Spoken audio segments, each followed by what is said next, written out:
Sarah and David were ecstatic. Their new home, a Victorian cottage, held an unsettling charm. They spent days unpacking boxes, arranging furniture, and trying to ignore the creeping sense of unease. The house, though old, seemed to whisper secrets from its dark corners. They wanted to fill it with warmth, but an unshakable dread lingered. We need something unique, something with character. David, ever the supportive husband, agreed, though a shadow of concern crossed his face. He loved seeing Sarah's eyes light up, even if it was with a strange excitement. They decided to explore local antique shops, hoping to find that one-of-a-kind piece to anchor their living room, unaware of the darkness it might bring. The air was thick with the scent of decay and forgotten memories as they stepped into yesterday's treasures. Dusty furniture loomed in the dimly lit space, casting eerie shadows. Each piece seemed to whisper sinister secrets of the past. Sarah ran her fingers over a chipped porcelain doll, a cold shiver creeping down her spine. David was drawn to a collection of antique clocks, their hands frozen in a haunting stillness. This is it. Tucked away in a shadowy corner, a magnificent gilded mirror shimmered ominously under the single flickering bulb. Its ornate frame was intricately carved with grotesque creatures and twisted vines. The mirror's surface, though clouded with age, exuded a malevolent allure. It was as if it were beckoning them into its dark embrace. They brought the mirror home, its weight unnervingly heavy. As they carefully hung it above their fireplace, the last rays of the setting sun cast a sinister glow across its surface. Stepping back to admire their find, Sarah thought she saw a ghostly image in the mirror's reflection, a flicker of movement too quick to comprehend. Did you see that? Her pulse raced with terror. David, ever the skeptic, chuckled darkly. See what, love? It's probably just the light playing tricks. He dismissed her fear, attributing it to her imagination. He pulled her close, his warmth a fragile shield against the creeping dread. Despite his reassurance, Sarah couldn't shake off the chilling sense of dread that had taken root in her soul. As the days bled into nights, the sinister occurrences persisted. A fleeting shadow lurked in the mirror's depths, even when no one was near. A whisper, soft as a breath, seemed to seep from the antique glass, chilling the air. Sarah found herself shunning her reflection, a knot of dread tightening in her chest each time she glimpsed the ornate frame. David, though skeptical, couldn't ignore the terror growing in Sarah's eyes. He attempted to rationalize the events, suggesting drafts, old house noises, tricks of the light. But even his explanations felt hollow against the backdrop of the increasingly sinister occurrences. He found himself staring into the mirror too, a sense of dread creeping over him. One evening as they sat reading, a blood-curdling scream shattered the oppressive silence. David, that came from the mirror. Sarah shot up from her armchair, her heart pounding like a war drum, pointing a trembling finger at the cursed glass. What was that? He rushed to her side, his eyes fixated on the mirror's sinister surface. There, for a fleeting moment, a single eye stared back at them, unblinking and soulless. It was an eye devoid of humanity, cold and malevolent, a harbinger of doom. Then, as quickly as it had appeared, it vanished, leaving behind only the reflection of their horrified faces. David tried to rationalize it away, but the image of the unblinking eye was seared into his mind. A dark omen. Fear, cold and sharp, began to gnaw at his composure, threatening to consume him. Sleep offered no sanctuary from the encroaching dread. Each night the darkness grew thicker, more suffocating, as if it were a living entity, feeding on their escalating fear. Nightmares tormented them, filled with grotesque images reflected in the mirror's depths. These weren't mere bad dreams, they were vivid, almost tangible, leaving them gasping for breath upon waking. Twisted faces, their features contorted in silent agony, reached out from the darkness. The mirror had become a window to another world, one of endless torment and despair. I can't take this anymore, David. It's like they're inside my head. Every time I close my eyes, I hear them, whispering, screaming, begging for release. Sarah would wake up drenched in cold sweat, the echoes of their pleas ringing in her ears. The terror was so real, so immediate, that it took her several minutes to realize she was safe in her own bed. The mirror, once a source of admiration, now loomed over them, a constant reminder of the unseen horrors it reflected. Its ornate frame seemed to mock them, a cruel contrast to the malevolence it now harbored. The once charming antique had transformed into a terrifying portal, offering glimpses into a realm of unimaginable fear. It was as if the mirror had a life of its own, drawing them closer to the abyss with each passing day. The fear that had once been a whisper in the back of their minds now screamed in their ears. It was relentless, an ever-present shadow that darkened their every thought and action. We need to get rid of it, Sarah. This thing is tearing us apart. It's not just a mirror anymore. It's a gateway to something evil.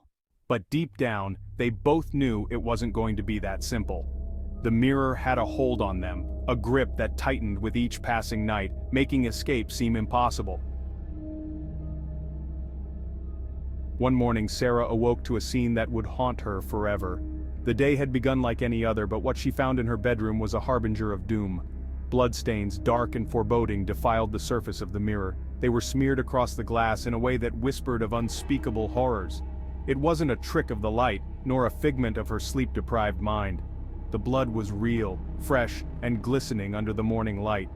The metallic scent of blood hung heavy in the air, solidifying her worst fears. The room felt colder, the atmosphere thick with dread and impending doom. David! David, come here, quickly! Her voice was a blend of urgency and sheer terror. Panicked, she called for David, her voice trembling with fear. She needed him to see this, to confirm that she wasn't descending into madness. He rushed to her side, his face draining of color as he took in the sight. The bloodstains on the mirror were undeniable, and his reaction mirrored her own horror.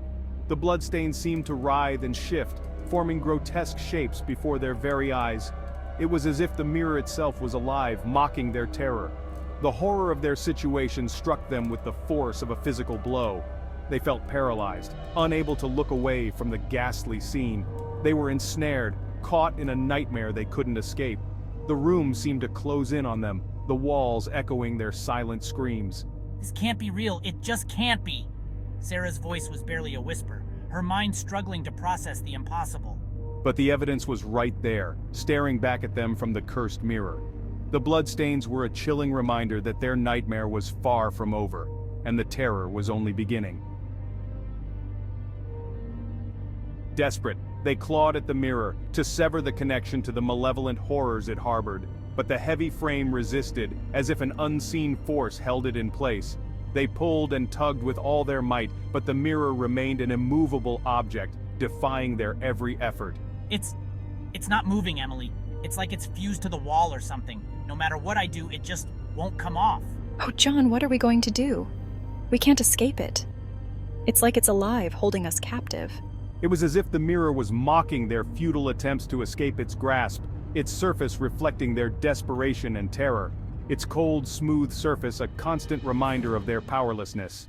They were prisoners in their own home, with terror as their only companion. Every glance at the mirror sent shivers down their spines, a chilling reminder of their entrapment. Their once peaceful sanctuary had transformed into a prison of fear, the walls closing in on them with every passing moment. The air was heavy with dread and the stench of decay. The room, once filled with warmth and love, now reeked of despair and hopelessness. I can't take this anymore. It's like we're living in a nightmare. Every second feels like an eternity. The constant fear began to wear them down, their spirits breaking under the relentless pressure. Their nights were punctuated by nightmares and their days consumed by the chilling reflection in the mirror. Their hope, like the light in their eyes, began to dwindle. The mirror's cold embrace seemed to tighten with each passing day, leaving them in a perpetual state of dread and despair. One night, as they clung to each other on the couch, the mirror began to stir with a sinister life. The reflections of Sarah and David rose within the glass, their eyes glowing with a malevolent light. John, look, the mirror. It's alive. What the?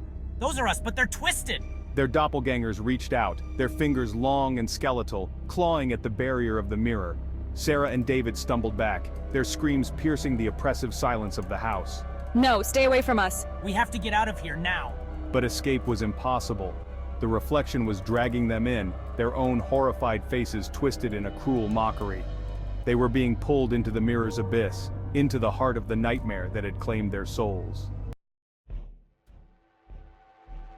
Their trembling fingers brushed the icy, smooth surface of the antique glass, and then, everything plunged into darkness.